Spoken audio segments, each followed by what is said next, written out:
semua ini harus punya mindset sebagai seorang trainer. Supaya semangat, salah satunya mindsetnya apa? Bahwa ilmu yang kita sampaikan insya Allah itu menjadi salah satu sumber pahala kita. Amal jariah kita. Ada 3 amalan kan yang masih nyambung. Kalau kita meninggal, salah satunya apa? Ilmu yang bermanfaat. Itu mindset, membuat kita semangat. Supaya point of view-nya itu adalah spiritual, bukan pragmatis. Nah, kemudian apa lagi? Kita ingin menjadi orang yang bermanfaat sesuai dengan kemampuan kita. Kan kata Nabi, khairunas anfa'uhum linnas, sebaik-baiknya manusia yang paling bermanfaat. Ini namanya mindset. Tetapi keinginan kita untuk menjadi trainer, menjadi orang yang profesional di bidang apapun tidak cukup hanya sebatas punya keinginan. Tidak cukup hanya sebatas punya harapan, tidak hanya cukup sebatas di pikirannya, tetapi dia harus dilaksanakan. Jadi harus punya yang namanya kemampuan teknis. Teknis ya. Nah, teknis ini kemudian nanti harus senantiasa dilatih secara terus-menerus. Jadi harus exercise. Bahkan orang itu dikatakan expert, ahli pada bidangnya ketika dia melakukan 10.000 jam ya, dengan aktivitas yang sama. Oke. Mindset sudah selesai lah kita, ini udah kader PKS semuanya. Tapi nanti untuk relawan ini harus dikuatkan mindsetnya dulu dia biar semangat ya. Jangan semangatnya semangat pragmatisme, tapi harus semangatnya semangat spiritual ya. Ikut bersama-sama membangun bangsa bersama PKS agar negara ini menjadi lebih baik. Itu mindsetnya. Oke, kita sekarang bicara teknis berhubungan dengan public speaking. Ada 2 pendekatan. Yang paling populer itu yang sudah lama sekali di Aristoteles ini yang tadi Ana sampaikan, bahwa ketika kita ingin menjadi public speaker yang baik, kita harus punya etos, kita harus punya kemampuan menyampaikan secara logos, dan kita juga harus bisa menyampaikan secara patos. Tadi sebenarnya sudah coba saya praktekkan. Di mana letak etos saya ketika saya bisa merubah diri untuk berdiri, yang sederhananya kira-kira begitu. Secara etos saya cukup untuk meminta beliau berdiri karena saya narasumber, gitu ya. Nah, nanti kita juga harus punya etos yang baik dalam arti ketika berbicara harus tampil dengan baik. Harus gunakan seragam yang sesuai ya. Pak Eko, jangan pakai baju yang tidak berwarna putih atau tidak berwarna orange. Karena nanti kalau kita bertemu dengan komunitas PKS sebaiknya disesuaikan, setidaknya hitam, putih atau orange gitu ya. Untuk gini, otak manusia itu akan menyenangi hal-hal yang banyak samanya. Masih ingat nggak ketika kita dulu ke kampus, kemudian kita belum punya teman, kemudian kita ketemu kawan yang satu kampung, cepet nggak akrabnya? Tidak ada resistensi. Jadi berbicara coba lihat audiennya siapa, sesuaikan pakaian kita. Ini etos ini penting berkaitan dengan orang tuh menganggap kita tuh layak untuk berbicara di depan mereka. Syukur kita punya pendidikan, punya pengalaman, punya gelar, sampaikan saja. Walaupun seperti kita bagaimana menyampaikan itu seperti tidak merasa sok atau itu sekedar informasi bahwa kita pantas saja begitu. Makanya kenapa narasumber itu dia punya CV, kurikulum vitae yang ditampilkan di slide pertama. Itu gunanya untuk memperkuat etos ya. Nah, logos tadi, Sarul tadi udah cukup bagus. Mulai dengan ayat, mulai dengan kemampuan agar ini masuk akal yang dia sampaikan.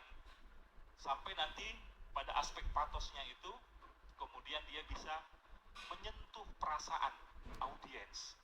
Coba, bagaimana menyentuh itu nanti dengan cerita, dengan kisah. Bahasanya itu, beliau itu tidak cepat, tidak terlalu lambat. Begitu ya. Kemudian ada jeda, ada pause. Berbicara tidak terburu-buru. Nah, jadi berbicara itu jangan sampai seperti ngerem, karena orang juga daya tangkapnya terbatas. Nah, tadi Gary ngantuk ya. Nanti kalau ngantuk disuruh joget nanti. Oke ya. Patosnya tadi beda ya. Ketika saya bilang, nah itu etos, itu memang saya powerful saya. Sama kayak Pak Kades nyuruh Pak RT atau Pak Bupati nyuruh Pak Lurah, sini kau, tolong carikan suara kuat peduli. Itu etosnya Pak Bupati. Atau ketika Polres manggil Pak Kades, kabar skrim atau apa, kau carikan suara nih untuk calon presiden nih, kalau enggak awas kau tersangka kau. Nah itu etos, kekuatan karakter sebagai seorang APH, aparat penegak hukum. Kita kan nggak punya etos yang kuat untuk bisa menyuruh orang.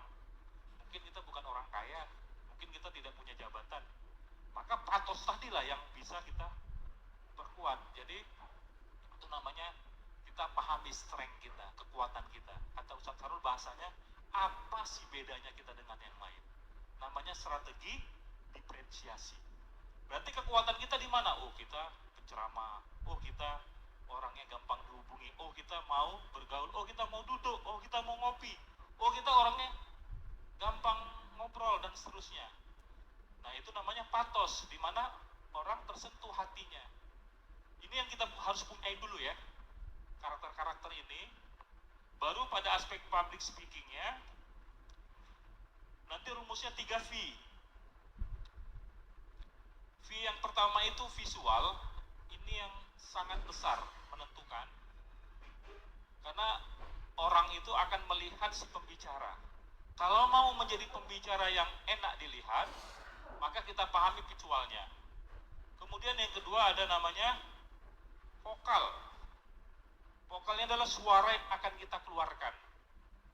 Nah, verbal adalah pilihan-pilihan kalimat yang mau kita sampaikan. Nah, tadi prinsipnya adalah khotibunas ala khodri ukulihim. Jangan berbicara sama orang tua Indonesia yang baik, dia bisanya bahasa Jawa, di kampung-kampung Ibu Dewan ya. Berarti Bu Dewan harus pakai bahasa Jawa. Piye kabari Mas, gitu kan? Nah, api tenan, gitu kan? Lebih enak gitu, dia akan lebih mudah memahami. Oke, kita mulai dari visual ya. Visual ini adalah apa yang dilihat audiens ketika kita berbicara. Jadi dimulai dari kepala sampai kaki ya. Jadi kepala ketika berbicara jangan hanya satu arah begini. Assalamualaikum warahmatullahi wabarakatuh. Apa kabar ibu-ibu, bapak-bapak semuanya? Sehat? Gak nyaman yang sebelah kanan ya, gak nyaman yang sebelah kiri, betul? Maka kita harus sisirkan. Assalamualaikum warahmatullahi wabarakatuh. Semuanya harus disisir, kepalanya harus bergerak, karena nanti tubuh kita ini berkomunikasi kepada audiens. Nah kemudian setelah kepala, mata kita ini juga jangan menunduk begini. Assalamualaikum warahmatullahi wabarakatuh. Baiklah, pada hari ini kita akan mempelajari bagaimana jati diri Partai Keadilan Sejahtera. Oh, pulang orangnya kan. Mata kita harus sama dia mengikuti harus. Atau jangan memprotek terus ke sana aja kan. Nah, jadi mata kita harus juga bisa menyisir, tapi dia pelan-pelan gitu. Jangan selalu fokus gitu. Nah, kemudian yang kedua, turun ke badan ya. Ini visual ya. Ini berhubungan dengan bagaimana gerakan tubuh kita. Jadi boleh ya, nanti diiringi dengan tangan. Tangan itu jangan begini ketika bicara. Kemudian jangan masukkan tangan ke kantong ya. Ini menunjukkan bahwa kita nggak sombong lah, ada yang ditutup-tutupi lah. Atau seperti ini kan seperti sosokan lah ya kan. Nah ini kita kan bagaimana mau ramah, mau bisa diterima. Maka bahasa tubuh kita itu juga nanti membuat secara otak itu dia menangkap ini orang nih kayaknya tertutup begitu. Nah, seperti begini. Maka tangan tuh harus seperti presenter begini. Coba semuanya boleh berdiri ya. Boleh berdiri ya. Kita tangannya taruh di atas, di bawah dada sedikit ya. Nah, modelnya model menara gini ya. Menara ya. Nah, seperti ini. Oke. Nah, ini posisi tangan yang terbaik ya untuk bicara. Nampak di sini berkarisma ketika kita bicara. Nah, ya. Kalau pegang mic ya boleh. Jangan pegangnya di sini, Bu ya. Nah, pegangnya juga jangan begini ya, begini ya. Nah, bagusnya tangan kiri ya. Kenapa? Karena ketika berbicara, tangan kita ini kan mungkin bergerak. Tapi kalau misalnya tangan kita bergeraknya pakai tangan kiri, itu rasanya kurang sopan ya. Pakai mic silakan, sama. Jadi posisinya seperti ini, jangan juga terlalu dekat, jangan terlalu jauh. Nah, beda kalau penyanyi gini. Ini kita kan sebagai narasumber ya. Oke. Kemudian tangan udah begini ya. Coba kalau misalnya bahasa tubuhnya semangat, kira-kira gimana? Semangat. Semangat. Oke, Bapak Ibu semua semangat ya. Kalau bahasa tubuhnya, wah mantap semuanya. Kira-kira gimana? Nah, seperti itu ya. Kalau bahasa tubuhnya menanamkan sesuatu, tangannya bergerak menanamkan sesuatu terhadap sebuah nilai-nilai. Bagaimana? Salah satu cara begini ya. Nah, seperti nanam padi. Nah, gini. Ini harus dipelajari nih Bapak dan Ibu, nih semuanya ada maknanya. SBY itu nggak pernah dia tangannya itu, coba perhatikan, begini, begini, dia nggak pernah menunjuk-nunjuk dia. Nah, SBY itu udah, wah, ada konsultan bahasa tubuhnya dia, makanya begini, menunduk. Apalagi kan kita nggak dipilih ya, nggak boleh kita bahasa tubuhnya nunjuk-nunjuk apa nyangoni ya. Nanti mau ketemu, tahu ya kan? Nah, oke ya. Jadi tangan begitu gunanya untuk, oke. Komitmen gimana bahasa tubuhnya komitmen? Komitmen gini ya. Komitmen. Kalau kebersamaan? Kebersamaan bagaimana kira-kira? Kalau cinta-cinta, kayaknya perlu loh, kita kadang-kadang perlu buat konten apa di TikTok atau apa sambil ngomong gitu. Coba bahasa tubuhnya ikut gitu. Oke, silakan duduk dulu ya. Tepuk tangan dulu ya. Nah itu ya, tangan ini penting karena tangan ini kalau misalnya nggak bergerak, dia tidak ada ruh ketika orang berbicara. Jadi di TikTok itu pernah ada riset, ya. Yang meriset ini adalah ahli komunikasi. Dia menyebutkan bahwa orang yang berbicara dengan tangan yang lebih banyak bergerak itu ditonton lebih banyak, view-nya yang nonton lebih banyak daripada yang jumlah gerakan tangannya sedikit. Nah, jadi nggak apa-apa kita latih terus, tapi jangan salah gerak ya, makanya terus belajar. Nah, oke, sekarang tangan udah oke, sip. Kemudian lanjut, paha ya, paha, kaki jangan terlalu lebar kali ya kan, jangan terlalu juga rapat kali ya, disesuaikan lah Bapak Ibu anggota dewan yang biasanya bicara nanti juga kan, mungkin di podium begini kan. Itu ini kiper itu kan. Oke ya. Kemudian jangan berdiri satu kaki gini ya. Assalamualaikum. Nggak enak kan? Berdiri di satu kaki kan nggak enak kan? Oke, jadi semuanya nih berkomunikasi dari mulai kepala sampai kaki ya. Oke, kemudian itu visual ya, apa yang dilihat orang, termasuk nanti pakaian kita harus nyambung gitu. Intinya kalau misalnya kita mau menjadi pembicara yang enak dilihat orang, maka perhatikan gestur kita, kostum kita, cara berbicara kita. Nah, itu berkaitan dengan visual. Nah sekarang vokal. Vokal ini yang terdengar. Apa misalnya yang buat nggak enak? Berbicara terlalu cepat. Kemudian apa lagi? Apa namanya? Itu belum ya. Yaitu masuk di verbal sebenarnya. Apa yang dia pilih. Tapi ini yang terdengar. Iya, artikulasi. Artikulasi harus jelas ya. A, I, E, O, U, begitu ya. Tadi satu lagi saya lupa, visual itu smile. Jangan lupa bicara juga harus dengan tersenyum. Bagaimana berbicara tuh jangan wajahnya itu cemberut, wajahnya itu marah aja, tapi sambil senyum ya. Coba lihat kawan kanan kirinya. Coba tes Bu, Pak, senyum dulu. Kalau misalnya bisa senyum ya. Tadi saya lupa satu lagi. Oke, kembali ke sini. Apalagi kira-kira selain artikulasi? Ada pause ya. Kemudian apalagi? Ini intonasi juga. Intonasi ini rata-rata ustaz-ustaz paham lah ya. Kapan tinggi, kapan rendah, kapan turun. Jadi selamat pagi. Selamat pagi. Nah, coba perhatikan kalau misalnya ada orang menyapa assalamualaikum, kalau yang formal assalamualaikum warahmatullahi wabarakatuh. Itu kan beda kan? Assalamualaikum warahmatullahi wabarakatuh. Beda ya. Jadi kalau misalnya kita mau agak tidak terlalu formal, maka cara menyapanya begitu. Jangan assalamualaikum. Nah, itu lain lagi tuh Ustaz ya. Kan beda-beda kan? Beda intonasi, beda makna enggak? Ya kan? Assalamualaikum warahmatullahi wabarakatuh. Itu beda dengan assalamualaikum warahmatullahi wabarakatuh. Itu pimpin rapat ya kan? Nah, oke, assalamualaikum warahmatullahi wabarakatuh. Apa kabar kawan-kawan semuanya? Nah, itu lebih hangat. Nah, itu intonasi. Jadi penting kita pahami ya. Jangan terlalu cepat, tadi sudah, artikulasi harus jelas. Coba untuk artikulasi ya.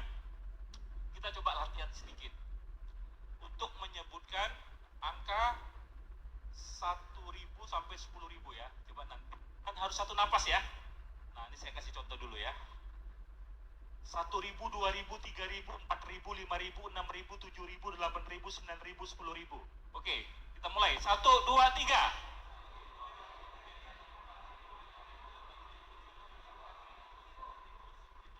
Oke, masih tahan. Bisa dinaikkan lagi? Oke. Yuk, sampai 15 ya. 15.000 ya. Oke, 1, 2, 3. 1.000, 2.000, 5.000, 6.000, 7.000, 8.000, 9.000, 10.000, 11.000, 12.000, 13.000, 14.000, 15. Nah, kenapa kita ngos-ngosan? Karena bisa jadi ketika berbicara kita pakai napas tenggorokan ya. Nah, ini kalau pakai sini tenggorokan ini nggak tahan lama. Jadi beda. Ini suara harus di diafragma. Assalamualaikum warahmatullahi wabarakatuh. Nah, ini napas. Assalamualaikum warahmatullahi wabarakatuh. Itu di tenggorokan. Nggak nanti lama-lama serak suara. Ya. Nah, itu juga terkaitan dengan nafas. Jadi harus pandai. Baik, teman-teman semuanya, apa kabar? Nah, baik, teman-teman semuanya, apa kabar? Beda kan? Oke, apa kabar semuanya? Bersama saya Bang Haji ya. Itu kan beda suaranya kan? Nah, itu semuanya harus dilatih. Baik ya, sebelum kita praktek ya. Terakhir verbal. Verbal ini pilihan-pilihan kalimat. Berarti kita harus tahu orang ini pakai bahasa yang gimana. Ini orang ini pakai kalimat yang seperti apa. Ini orang tua audiensnya pakai bahasa yang seperti apa. Jangan kita, ini audiensnya ini pendidikannya rendah. Ya, nggak ngerti istilah-istilah yang payah. Kita bahasa oke, rekonstruksi hari ini berhubungan dengan bagaimana kita reformasi di bidang ini apa segala macam. Nggak paham orang. Jadi pakai bahasa yang bisa diterima. Oke, jadi untuk praktek ya, untuk praktek di verbal ini kita menggunakan rumus opsi namanya ya, standarnya nih ya. Opsi ini adalah kita ketika berbicara harus mampu dulu membangun opini. Opini itu kita menggiring orang bahwa pendapat kita ini adalah pendapat yang bisa diterima oleh akalnya. Dengan data boleh juga, dengan apapun yang bisa membuat orang yakin. Bisa data, bisa pendapat ahli, bisa apapun. Bisa juga boleh. Ini opini. Kemudian berikutnya, F-nya ini namanya fenomena. Apa fenomena nih? Permasalahan. Apa permasalahan yang mau diungkap sehingga orang jadi tertarik untuk mendengarkan pembicaraan kita. Kemudian ini solusi, dan ini impact. Impact ini berarti dampaknya yang bisa diperoleh oleh mereka yang akan mendapatkan apa yang dari teori ataupun materi yang kita sampaikan. Contohnya begini, opini. Apa data yang bisa menguatkan bahwa PKS adalah partai yang harus dipilih? Hari ini kita mengetahui bahwa satu-satunya partai Islam yang fokus memperjuangkan umat adalah Partai Keadilan Sejahtera. Itu berarti opini ya. Datanya ada nggak kira-kira? Hal ini sesuai dengan riset.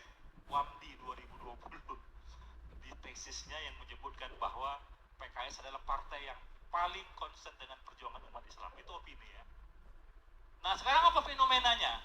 Faktanya hari ini tidak semua orang memilih PKS karena PKS dianggap sebagai partai yang tidak mampu memberikan sesuatu berkaitan dengan materi. Ini fenomenanya. Padahal banyak yang menyebabkan partai yang menggunakan uang sebagai dasar orang memilih, para pejabatnya akan terkena tersandung kasus korupsi. Ini kita bicara tentang fenomena permasalahan tuh, terus diungkap. Nah solusinya, PKS hadir dengan berbagai macam program yang bisa mendidik masyarakat dekat dengan agama agar politik dan Islam itu menjadi satu kesatuan yang utuh. Sehingga ketika orang berpartai juga sesungguhnya dia sedang beribadah. Solusi. Apa impactnya, dampaknya? Dengan masuk PKS, maka kita bisa menjadi orang-orang yang sumul, orang-orang yang insya Allah menjadi harapan banyak orang untuk berjuang, dan insya Allah menjadi jalan kita untuk kita bisa masuk ke surga. Nah kira-kira konsepnya seperti itu ya. Nanti kalau misalnya dikaitkan dengan materi kita juga harus bisa membangun 4 hal ini gitu. Orang itu nggak akan tertarik kalau misalnya kita tidak jelaskan apa masalahnya. Oke, nah sekarang untuk praktek, coba kita semuanya berdiri dulu untuk saling berpasangan ya. Berpasangan, nah oke ya. Oke, sekarang coba tentukan siapa A, siapa B dulu ya. Oke, silakan siapa A, siapa B. Udah? Udah ya? Hah? Oke, waktunya udah mau habis ya. Ini karena waktunya udah mau habis, jadi ini prakteknya. Nah, sekarang udah tentukan A sampai B. Siapa angkat tangannya? Ya. B angkat. Nah, sekarang kita mulai dari A dulu ya. A ini wajib menjelaskan kepada B dengan bahasa tubuh yang baik, tapi nanti B mengamati ya. Dan boleh menilai, boleh mengevaluasi. Sudah memenuhi unsur yang namanya visual, vokal, dan verbal. Sekarang kita menjelaskan tentang satu pohon yang bernama kelapa ya. Kelapa itu coba dijelaskan, bisa menggunakan tadi rumus opini, fenomena, solusi, dan impact, atau bisa dengan storytelling. Misalnya meyakinkan bahwa betapa bermanfaatnya buah kelapa dengan cerita. Oke? Tapi nanti saya minta pakai bahasa tubuh yang baik ya. Oke? Kita mulai ya. Waktunya 3 menit untuk bisa menjelaskan doa kelapa kepadanya. Oke, 1, 2, 3 mulai.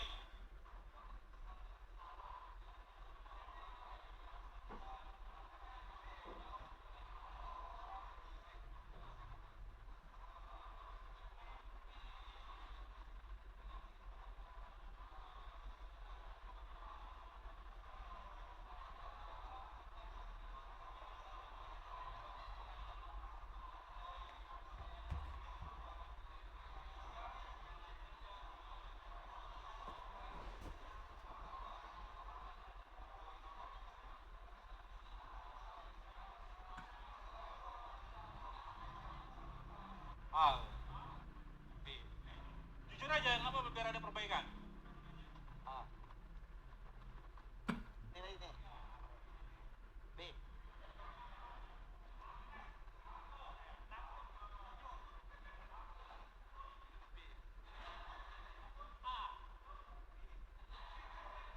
Oke. Oke, antum? Nilainya A, B, C, D. Teman antum tadi? A, woi, mantap. Ibu? B? B plus, oke. Oke, tepuk tangan kita semuanya dulu ya. Oke, silakan duduk ya. Tapi tadi ada intinya yang tidak nyaman ya. Ketika berbicara, mata mulai agak kemana-mana gitu ya. Kehabisan bahan ya. Padahal sebenarnya banyak ya. Kalau memang mau di storytelling kan, bisa pada suatu hari ada seorang pemuda yang sangat menginginkan buah kelapa. Buah kelapa ini digunakan untuk ibunya yang sedang sakit. Begitu. Tadi kita kok gini-gini buah kelapa nih. Nggak ada gini-gini ya. Nah, Ini kira-kira apa? Maksudnya gini apa hubungan buah kelapa dengan gini? Nggak kebesaran kalau begini. Terlalu besar ya?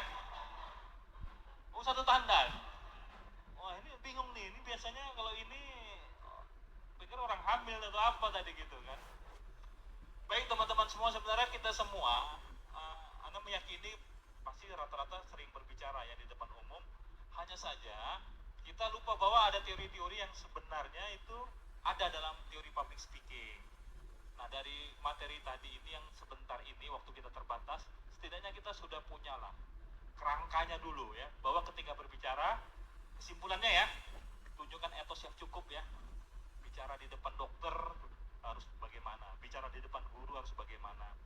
Nah, etos tadi itu berhubungan dengan nanti berhubungan dengan pakaian, berhubungan dengan CV kita, dan berhubungan dengan pilihan-pilihan kalimat yang nanti kita sampaikan ya. Sekali lagi itu penting ya etos ya, apalagi kita ustadz bicara sama masanya PKB bagaimana pakai sarung ya, bicara dengan orang-orang PDIP gitu gimana bila pun pakai baju merah sedikit ya. Pokoknya otak itu memang harus dipelajari, otak manusia itu dia senang yang sama, dia suka dengan hal-hal yang bahagia, menyenangkan, bermain begitu. Itu ya. Kemudian yang kedua, pahami bahwa kita tuh bicara dengan data, angka, logos. Cukup data kita untuk bicara, supaya kita jangan bicara dengan persepsi kita, tapi berbicara dengan hujah yang cukup, dengan data yang cukup. Kemudian baru dengan bahasa yang enak didengar, lembut, sehingga orang tersentuh. Ustaz Somad tuh paling hebat tuh ya, dengan cerita, dengan humor, apalagi itu pandai humor. Wah, itu luar biasa. Itu secara patos itu udah dapat antum. Nggak perlu antum tepuk tangan kalau pandai humor, itu sudah luar biasa. Makanya ustaz-ustaz yang pandai humor tuh itu banyak yang manggil ya. Salah satunya Ucai. Nah, itu paling banyak laku karena pandai membuat orang tertawa ketika berbicara. Nih kalian kalau ceramah jangan serius sekali, apalagi sama ibu-ibu kan. Nah, pandailah cari-cari humor yang membuat mereka tersenyum dan bahagia. Udah di rumah dia merengut, tiba diceramahi juga sama antum merengut juga, jadinya nggak nyaman. Oke, Anda kira itu saja ya materi public speaking kita. Mudah-mudahan bermanfaat. Tepuk tangan untuk kita semuanya, dan kita semuanya siap turun untuk menjadi trainer-trainer yang hebat dan unggul. Insya Allah ini menjadi jalan bagi kita untuk kita masuk ke dalam surga. Amin ya rabbal alamin. Takbir.